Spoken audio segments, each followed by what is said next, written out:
Hi YouTube, how are you? Welcome back to my channel.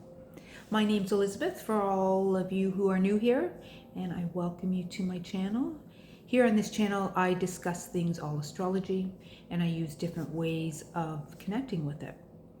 I am a Libra sun, a Gemini rising, and a Scorpio moon. So I like to go deep sometimes. I feel deep. Gemini, I like playfulness and I like things short and sweet. And Libra, well, Libra, I love all things beautiful. I like balance. I strive for balance. And I think all voices are valid. So today I wanted to talk about Saturn entering Aries. Saturn will be entering Aries Saturday, May 24th. And this is big because we are in a transitional year this year, 2025. Saturn will be moving into Aries on the 24th, and it will stay in Aries until April 12th, 2028, with the exception of 6 months of, I'm just looking here, I wrote it down, September 1st, 2025 till February 13th, 2026. Then Saturn will briefly go back in retrograde back into Pisces. So we are at the ending and beginning of things. It can feel like a void. We've had a lot of planets in Pisces. It's a lot of watery energy. And in a void, it can feel very discombobulating. I often describe it as walking on corks in water. It's just very, it can be mentally and emotionally exhausting. Of course, it depends on where it sits in your house, if you have any planets or points. But when Saturn moves into Aries, this is a whole new cycle, and it's for everyone. It takes Saturn 30 years to transit the whole zodiacal wheel. So this is brand new territory. And it's in Aries. It's exciting. Aries is bold, fiery. We will see how that goes with Saturn. I personally feel that with all of this evolution that we've been going through and that we've jumped on, we're dealing with a new Saturn here. His energy feels very different to me. I did a video on this back in the fall. I felt this shift back then. And I tune into energies. I feel energy first. I don't always have the best words to articulate it, which brings me to a video I watched this morning, which really, it wasn't actually a video, it was an Instagram post, but it really unlocked something in me from the music that played. It was posted by Robert James Comer, who wrote The Last Octave. He's an astrologer. And the music that he chose for it, it just unleashed this emotional it just was like, it felt so good when I was done. Absolutely beautiful. It's what he wrote was called The Lyrics of the Soul. Oh, beautiful. Just like a 2-minute, 1-minute Instagram post. Check it out. And in Pisces, you know, this is the end of the zodiacal wheel. So this is where we're really releasing. And it's like everything is always on time when you bring astrology into it.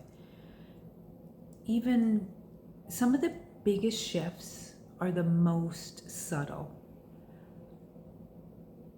And I feel that with like even just watching this quick Instagram post and the music and reading the words, it's like this secret language, the secret code that comes in, and right on time, it turns it and you're ready for the next step.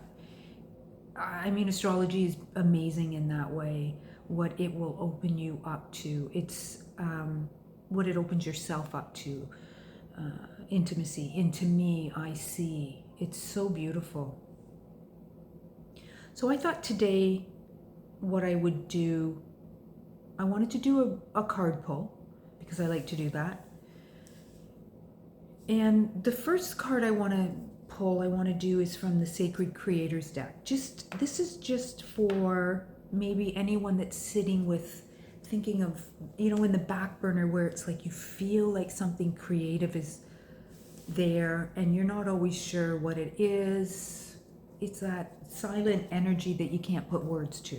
So I thought if I pulled just a card from the Sacred Creators deck, see if that just sparks or initiates anything for someone out there. And then I thought I would use my astrology deck and just pull 3 cards. It's called a soul spread. I thought it was appropriate with Saturn leaving Pisces. Pisces is so spiritual. It's the, beyond the veil. And it's called a Soul Growth Spread. It is by Lily Ashwell. And I have just found that her astrology deck has just been fun to work with. But first, let's see, for any creator out there who's just looking for some kind of sign or word, let's pull from this and let's see what comes up. I forgot to put down my placemat. Sorry if it's loud on the table. You know what, I'm going to pause this and I'm going to get my something to set under it. I'll be back in a second. Okay, I'm back. I think this is better. Okay, so for those watching, it might need some creative inspiration. This is a beautiful deck. It's by Chris Ann.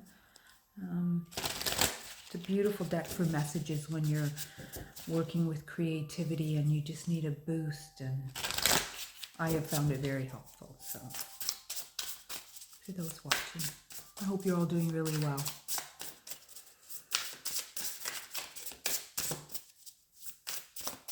One card, please.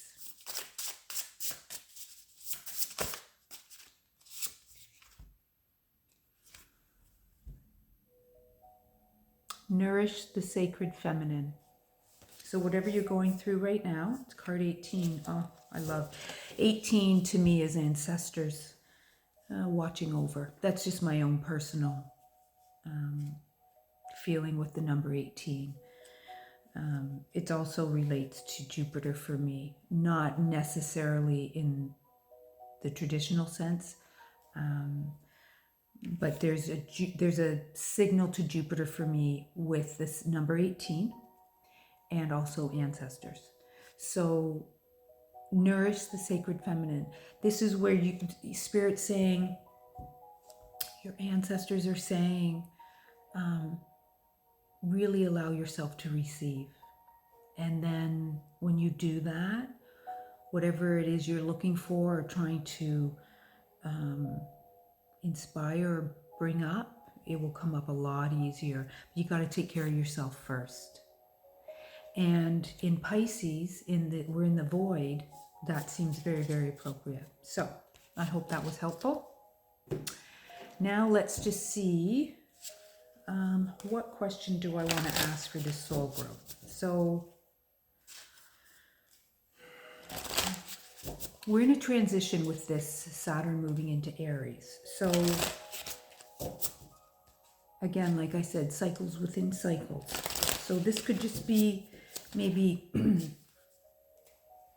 for the rest of 2025 as we transition and go into Aries, retrograde back into Pisces, and then re-enter next year. So let's see in that timeline, soul growth. What's going on, Spirit? Just show us, please. 3 cards.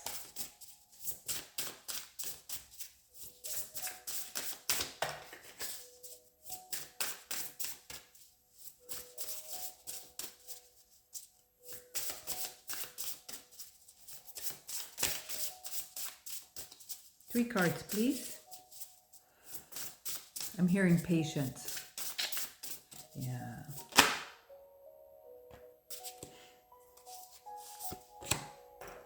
Okay.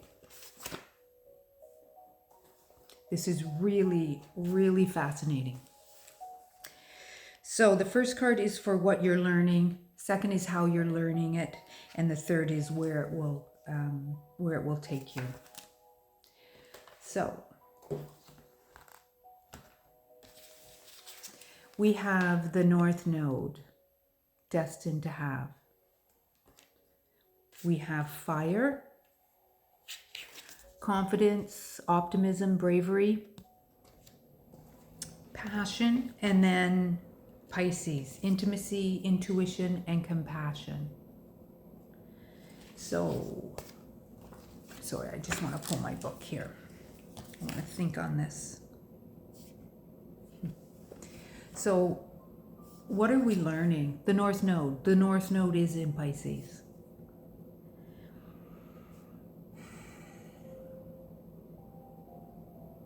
We're really learning to trust ourselves. We're learning to trust that not all things are perfectly clear at any one given time. Pisces in the North Node is asking us to trust. Pisces can be murky. It's the watercolors. It's beyond the veil. We have a lot of new light coming onto the planet. And with that comes, we're receiving new upgrades to our natural abilities, our gifts. Trust what's coming in. You could be seeing new things, feeling new things. All of the clairs could be heightened. You could be entering a whole new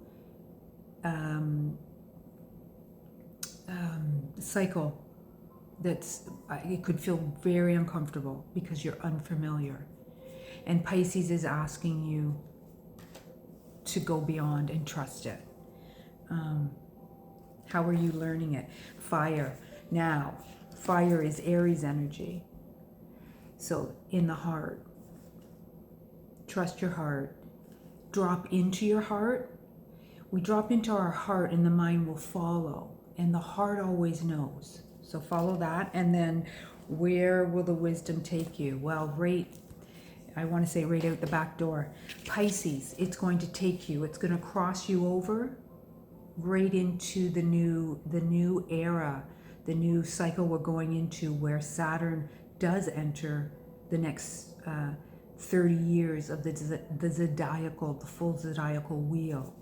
So that is absolutely beautiful. That's, I think, really divine inspiration. That's what that feels like. We start with the North Node, we end with Pisces, which is the North Node, and the fire in between. Now, fire signs are Aries, Leo, and Sag. So you could look to your chart to see what is in maybe those houses, or if you have planets or points there. You could also really look to where your North Node is, and where Pisces sits in your chart, because it will just give you more information moving forward. So that is what I have for today. I hope that resonates with you, and I will be back soon with another video. Bye for now.